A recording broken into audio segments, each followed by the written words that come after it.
Cupcar 2.0 isn't just about building a sim rig. It's about building a project that I've rebuilt in my head 1,000 times over ever since I was a little kid playing Gran Turismo on my Mad Catz racing wheel. My goal has always been to build insanely immersive sim rigs, but Cupcar 2.0 has to take it a lot further.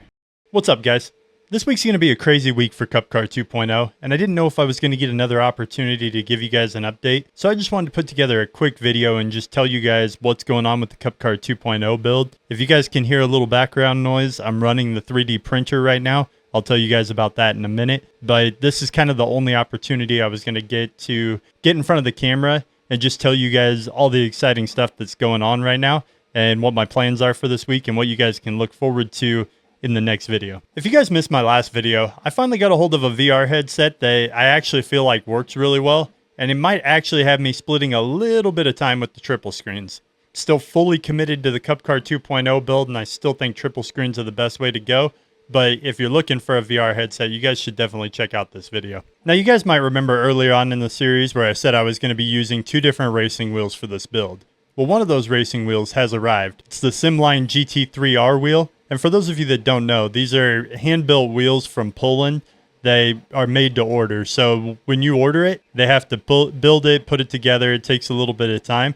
But I will say, within 3 days of the build being complete, I had the wheel in my hands. So shout out to Simline for getting it here quick and supporting this build. I'm super stoked to share this with you guys and do a review on it. But for now, I have another update to get to. In the printer right now is the first part of the Cupcar 2.0 dash. And I want to get into Blender and go through the design process with you guys because I showed you a little bit of how I was planning it originally, and I changed the whole perspective of how I was going to do it. But first, we need a little change of scenery.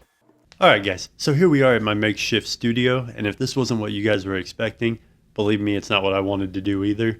But I had to take a little trip this week, so I brought all my equipment with me because I kind of ran out of time to finish up the video. And here I am at Holiday Inn Express, kind of piecing this together so that I can share an update with you guys. I didn't want to pass up the opportunity to show you guys what I've been working on. And also, since I've been here, I've been able to get quite a bit done. So I'm ready to give you guys an update on some of the designs. You may have seen one of the shorts that I posted earlier this week. I was able to get one piece printed before I left, and then the rest of it's kind of been putting it together while I was here. Unfortunately, I'm at a standstill, and I'll talk about that in a minute. But let's jump into Blender so I can show you guys. Alright, so I want to start with the first piece that I printed, and the first piece I'll be printing tomorrow when I get back home because it was just a little bit off. Like, I got it to fit, but I think now that I've made a few adjustments and tweaks to it, this is the middle of the lower dash, and ultimately this is the piece that had to be absolutely perfect because everything else is going to be built off of the left, right, and top of this piece.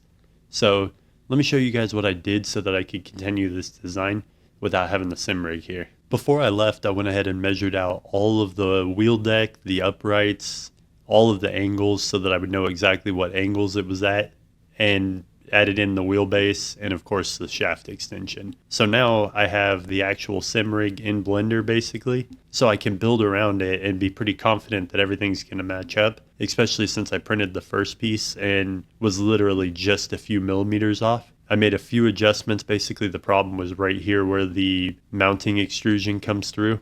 I would have preferred to not have it, but there wasn't really a logical way to do it, and it's just a little bit of an exposure there. So I'm not too worried that it's going to throw off the vibe of the build. One thing I did do since I've been here though, is I went ahead and moved the dash down a little bit. The first version was pretty tucked up under, and I just wanted to have like a wider, like lower drop down on the dash so that it felt more natural and more like an actual car, and kind of like slid down to where the pedals were.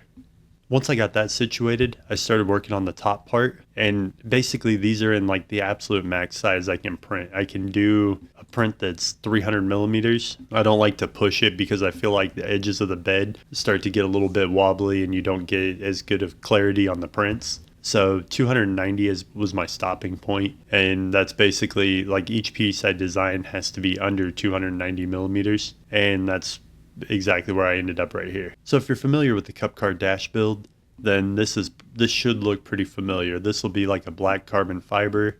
Lower part, I'm thinking either a gray Alcantara, or I might use like a body filler or something to smooth it out and paint it. I haven't fully decided on what to do with the bottom. The top definitely either has to be wrapped in carbon fiber, or I'm talking to some people about maybe doing something with a like an actual carbon fiber overlay. So we'll see how that works out.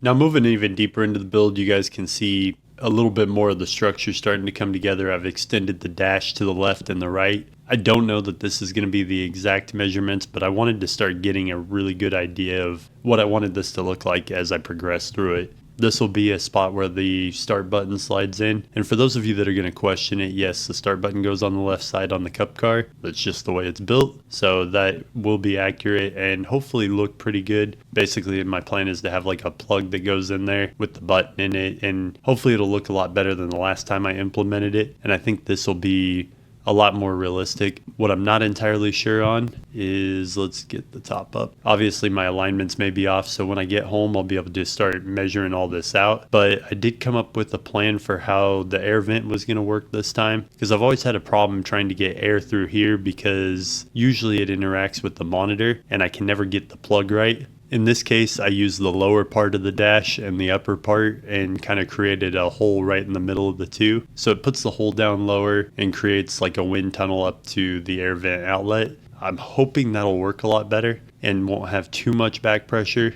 In the final shaping, I may curve this a little more so that the air is guided. I think rather than having it create back pressure, I want it to flow a little more smoothly. And then of course over here on the right should be a small button box. And it probably will be for this particular one. The problem is I need a button box for this build. And then I also might be doing a GT3R build simultaneously. So basically it'll just mean being able to pop this top part off and swap it with the GT3R. So it'll go back and forth. I haven't fully got this plan down, but based on a few different button boxes I may be using and the overall design, it might be fun to have both options. And ultimately the long-term goal is to have these pieces be able to go on and off super quick and easy. So I can swap dashes depending on which car I'm using. It could be, you know, the Cupcar. It could be any number of GT3 cars. Like I want to have a lot of options, so I might have 5 or 6 dashes. The next build is definitely going to be a GT3 build, not anything based off of a Porsche car. I'm thinking something a little more exotic. So that's just kind of some of the things that are rolling through my head as I'm sitting here planning this out and preparing to go home and print it. So my intention was not to spend that much time talking about designing the dash, but at the same time, this will be the last time you guys get to see the dash being designed before it's printed and being put on the rig. So I thought it was necessary to show you guys the level of detail that was going into it. I promised I would be super detailed and show you guys a lot of these processes, and that's a big one. Like from an immersion standpoint, the dash is huge. So I just wanted to share a little bit of the thought process that went into it, and I know it took a minute, but I promise you guys that'll be the last time you guys see me designing the dash. From here forward, we're actually going to be building this thing. Now making this build happen's taken a pretty big dedicated race team. If you guys haven't taken the time to check out our sponsors, you can find their affiliate links down in the description or at thirdwheelexclusive.com. Shopping with our sponsors definitely helps support the channel, and I absolutely appreciate it. But also, I try to be very selective about who I involve in this project, and all of our sponsors have some really good gear, so it's worth checking out. And the next time you guys see me, I will be back in the race room working on the sim rig, so make sure you hit that subscribe button and ring the bell, and I'll see you next time.